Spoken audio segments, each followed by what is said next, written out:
if you missed it, Mickey Mouse is apparently entering the public domain in 2024.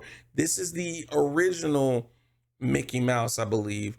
We'll get into an article, but it's the original design Mickey Mouse, not the one that we know as of today, in this year of 2023. Disney's mouse mascot isn't the only thing to open to the public next year. And if you're catching up on this news on the Highlight channel, be sure to join us for this type of news live at twitch.tv/jphrygian. Subscribe to the Highlight channel as well in case you miss a stream in the future.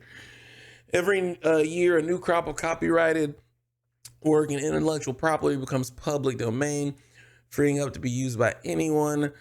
But even more so than usual, this year's entrants include some of the most famous characters, including none of the Mickey Mouse, with a little bit of Mickey coming into public domain. Why does it say a little bit? I'm not. Disney will lose just about all of its important image control, but it's only the earliest version of the mousy mascot that's becoming fair game. Yeah, so apparently the design of Mickey that we know and love, Mickey Mouse, this design, I guess, is newer and not under the same restrictions, or does it? I don't know if it goes in the public domain at a later time. According to the United States somewhat strange copyright laws, works released in 1928 will enter public domain this year. Here are the highlights for this year's public domain class.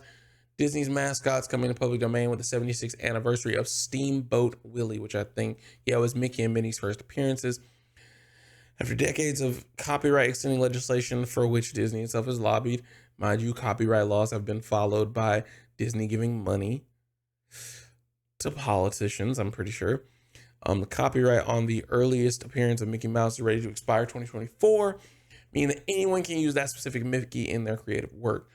But while the copyright expiring is huge news, it doesn't give the public free reign. The version of the character that enters it is the only one from Steamboat Willie. What exactly constitutes that version versus a more modern one is an issue we will have left to Disney's lawyers in court to decide. So apparently there's a gray area between this design of Mickey, like what's considered the old earliest version of Mickey and any version more modern than that, I guess. That's kind of hard to have on screen, not gonna lie.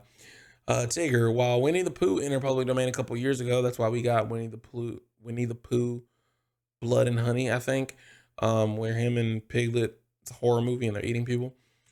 Not all of his friends at 100 Acre Woods are fair game just yet, but now that the house at Pooh Corner, which already sounds like a terrible horror title. What? Winnie the Pooh Blood and Honey gets 3 things right past this clickbait premise. I'm confused. Why was this the house at Pooh Corner? Whatever. Is entering public domain is Tigger, the most famous character introduced in it. That's crazy. Tigger is the most famous character.